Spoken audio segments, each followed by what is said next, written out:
যত রাত বাড়ছে ততই যেন পাহাড়ের সৌন্দর্য আরও বেড়ে যাচ্ছে। এক অন্যরকম অনুভূতি। আহা, কি দারুণ! যাই হোক, কালকে তোমাদের ব্লগে শেয়ার করেছিলাম এখানে আসার কিছু সুন্দর মুহূর্ত, আর আজকে চলো বাকিটা তোমাদের সঙ্গে একের পর এক শেয়ার করে নিই। হ্যালো এভরিওয়ান, আমি গার্গী, আর আমার নতুন আরেকটি ব্লগে তোমাদেরকে অনেক অনেক ওয়েলকাম। আশা করছি তোমরা প্রত্যেকে খুব খুব ভালো আছো। তো আমরা চলে এসেছি কালিম্পংয়ের একটি অফবিট প্লেস কাফেরগাঁওতে। আমরা আছি RCS ইন হোমস্টেতে। ওদেরই অনেকগুলো হোমস্টে আছে এই জায়গাগুলোতে। তো যাই হোক, দেখতেই পাচ্ছ জায়গাটা কি সুন্দর, অপূর্ব। আর সব থেকে বড় ব্যাপার জানো কি, আমরা কিন্তু এসেই কাঞ্চনজঙ্ঘাকে দেখতে পেয়েছিলাম, যেটার জন্য আসা। আমরা ভেবেছিলাম আমাদের ভাগ্যটা খুবই খারাপ, রাস্তায় তো ওই পানবুতে দেখিয়েছিলে কেমন কুয়াশা ছিল, তো ভেবেইছিলাম কাঞ্চনজঙ্ঘা হয়তো দর্শন পাবো না, কিন্তু এত সুন্দরভাবে দর্শন পাবো এটা ভাবিনি। দেখো, তোমাদের সঙ্গে কথা বলতে বলতে এদিকে আমাদের জন্য চলে এসেছে চা। এই গরম চায়ে চুমুক দিতে দিতে আমরা দেখব কাঞ্চনজঙ্ঘাকে, আর তোমাদেরকেও দেখাবো। তো চলো এই গরম চায়ের চুমুক দিই কাঞ্চনজঙ্ঘার সাথে, আর তারপর তোমাদের সঙ্গে বাকি টুকিটাকি যা যা আছে শেয়ার করব একের পর এক। ফাইনালি চলে এসেছি আমরা কাফেরগাঁওতে। তো এই হচ্ছে ভিউ, খুব সুন্দর, খুব সুন্দর, খুব সুন্দর,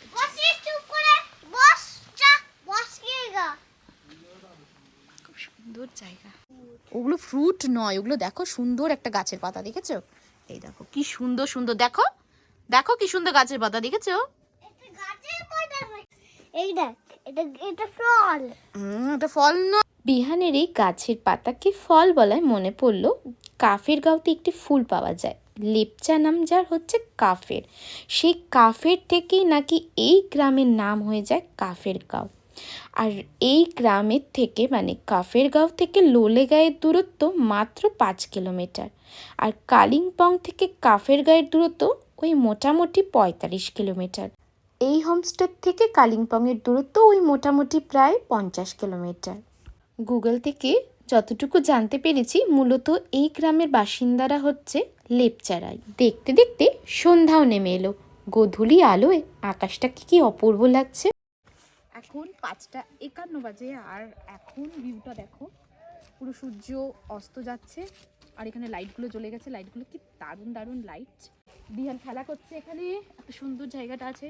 এখানে সিটিং এরিয়া আছে, এখান থেকে বসে বসে পাহাড়টা দেখা যাবে, সিটিং এরিয়া। আর এখান থেকে পাহাড়টা, আর এই হচ্ছে, এটা হচ্ছে আমাদের রুম, যেখান থেকে আমরা জানলা দিয়েও কিন্তু পাহাড় দেখতে পাবো। কাঞ্চনজঙ্ঘা দেখা যাচ্ছে। হ্যাঁ, কাঞ্চনজঙ্ঘা তো দেখা যাচ্ছেই, তার সাথে সুন্দর একটা লাইট, ভীষণ সুন্দর একটা লাইট জ্বলছে, ভালো লাগছে। আর এখানে লাইটগুলো দেখা যাচ্ছে কিনা আমি জানি না, মানে প্রচুর লাইট দেখা যাচ্ছে। ওটা কালিম্পং শহর, যেটার ছোট ছোট পুরো মানে শহরটাকে দেখা যাচ্ছে, পুরো লাইট জ্বলছে। অসাম ভিউ, মানে এখানে না আসলে বুঝতে পারতাম না, মানে এত সুন্দর একটা ভিউ আমরা পাচ্ছি। আর সন্ধ্যার ভিউটা তো অসম্ভব সুন্দর, মানে অনেক অনেক দিন পর পাহাড়ে আসলাম, খুবই খুবই ভালো লাগছে। আর তার সাথে এখন আমাদের সন্ধ্যার স্ন্যাক্স চলে আসছে, আমাদের সন্ধ্যার স্ন্যাক্স চলে এসছে, পকোড়া, খুব সুন্দর। একটা খেয়ে দেখি, টেস্টি, কিন্তু এত ঠান্ডা, ভালোই ঠান্ডা হাওয়া আছে, ঠান্ডা ঠান্ডা হয়ে গেছে, দারুণ। আমাদের তিনজন অ্যাডাল্ট আছে, ভাই আছে, কুশল আর আমি, আর কেউ নেই, আর বিহান তো আছে, আর কেউ এই হোমস্টেতে আজকে নেই, বুকিং। খুব মজা করছি। পকোড়াটা খেয়ে নাও, ঠান্ডা হয়ে যাবে, আমি দেখাই এবার। ঠান্ডা হয়ে গেছে। তোমাকে তো কেমন কাকু কাকু লাগছে। কি নিয়ে আসবি তারা নিচে? কি বলছি বল, আকাশে? হ্যাঁ,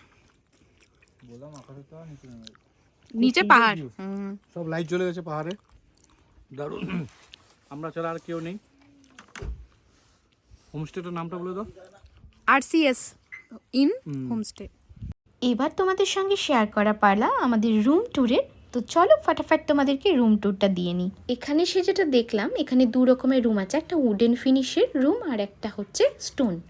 তো তো আমরা একটা বড় রুম নিয়েছিলাম, যেটা ছিল ফ্যামিলি রুম।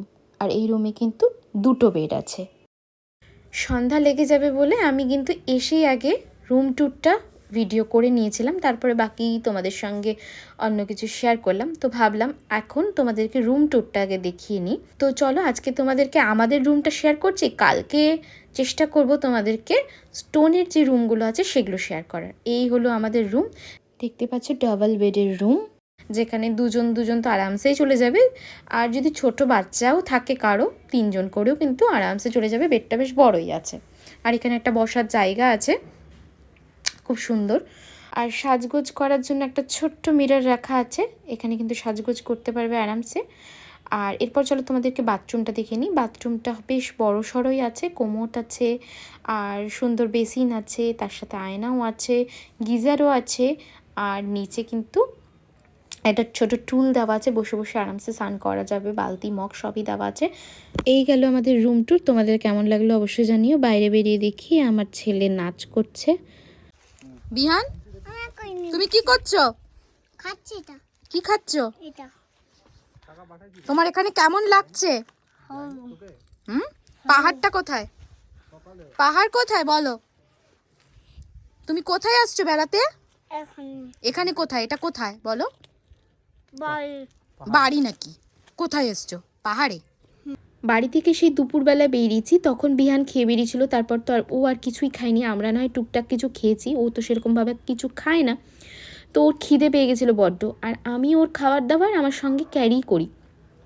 তো বাইরে বেরোলে কি খাবে না খাবে, তো সেই একটা চিন্তা ভাবনা থাকে কিছু মানে পাওয়া যাবে কি যাবে না, সেই জন্য আমি ম্যাগি প্যাকেট সঙ্গে ক্যারি করেছিলাম। তো এখানে 2টো ভাই আছে যারা হচ্ছে আমাদেরকে রান্না বান্না করে দেবে খাবার দাবার। তো ওদেরকে বললাম, ও একটু বয়েল করে দিল। তো বিহান এটা খেতে খুব ভালোবাসে, ও পেয়ে তো ভীষণ খুশি। তু দিদি মেরা সাথ থামলে হাত, চাহে जो भी हो बात, तू बस दे दे मेरा साथ, तू बस दे दे मेरा साथ।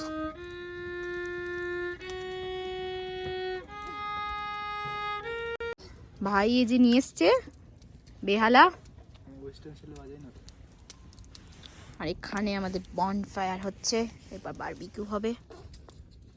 বিহান এখানে চাউমিন খাচ্ছে, ম্যাগি। আর এখানে কেমন লাগছে বলো? দারুণ, এটাই দরকার ছিল। বনফায়ার আর বারবিকিউয়ের জন্য কিন্তু এক্সট্রা চার্জেস লাগে, ওই 1200 টাকার মতন। আমাদের সন্ধ্যাটা কিন্তু ভীষণ সুন্দর কাটছিল, আরও লোকজন থাকলে বেশ আরও ভালো লাগতো।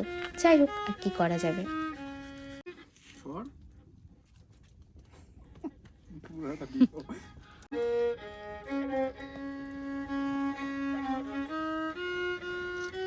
চলো এবার তাহলে তোমাদেরকে এই হোমস্টের কিচেন এবং তার সাথে খাওয়ার জায়গাটা দেখিয়ে আনি। এই যে এখানে টেবিল রাখা আছে, এখানেই কিন্তু সবাই খেতে বসে, তার সঙ্গে খুব সুন্দর সাজানো গোছানো আছে, গিটার রাখা আছে, হোমস্টের কিছু হাতে আঁকা ছবি আছে, খুব সুন্দর কিন্তু জায়গাটা। ওইদিকে বাইরে চলছে আমাদের বনফায়ার, আর ভিতরে আমাদের কিন্তু বারবিকিউ রেডি হচ্ছে, তার সাথে রেডি হচ্ছে ডিমের পোর্জ। হাই বল দিন, হাই, হ্যালো। ডিমের পোজের সঙ্গে সঙ্গে চলছে কিন্তু আমাদের রাতের ডিনারের চিকেন, আর তার সাথে আর কি কী দেবে জানি না, তবে চিকেনটা হচ্ছে এটা জানি। আর এই চলে এলো গরম গরম ডিমের পোজ, পাহাড়ে বসে আর এত সুন্দর গরম গরম ডিমের পোজ সাথে। হ্যালো হ্যালো, চলে এসেছে বারবিকিউ, এদিকে বনফায়ার, এদিকে গরম গরম চিকেন, বারবিকিউ, তার সাথে ডিমের পোজ, আর একদিকে পাহাড়, একদিকে ভাই আঁকতে বসেছে। এত সুন্দর সন্ধ্যা, পাহাড়িয়া সন্ধ্যা, দারুণ দারুণ দারুণ অনুভূতি। এরকম অনুভূতি কিন্তু আগে কখনোই হয়নি। তোমাদেরও যদি এরকম কোনো অনুভূতি থাকে অবশ্যই কিন্তু আমাদের সঙ্গে শেয়ার করো। চলো এবার দেখি ওদের রান্না বান্না কতদূর। চলো, আমার ফেভারিট আলু ভাজা, আর তার সাথে কিন্তু চিকেন, আর তার সাথে রুটির কথা ছিল, কিন্তু আমরা বলেছি ভাত খাবো, কারণ আমাদের খুব একটা রুটি মানে আমি তো খাই না, ভালোবাসি না, বিহানের জন্য তো লাগবেই। যাই হোক, আমাদের গরম গরম খাবার দেওয়া হয়ে গেছে, আর যেহেতু রাতও বাড়ছে ঠান্ডাটাও বাড়ছে, ফাটাফাট ডিনার করব। আমাদের ডিনার কমপ্লিট হয়ে গেছে, ঘরে এসে বিহানকে ঘুমও পাড়িয়ে দিয়েছি, আর আমারও বেশ ঠান্ডা ঠান্ডা লাগছে। এখন আমিও ঘুমিয়ে যাব। দেখা হবে তোমাদের সঙ্গে কালকে সকালবেলায়। চলো টাটা।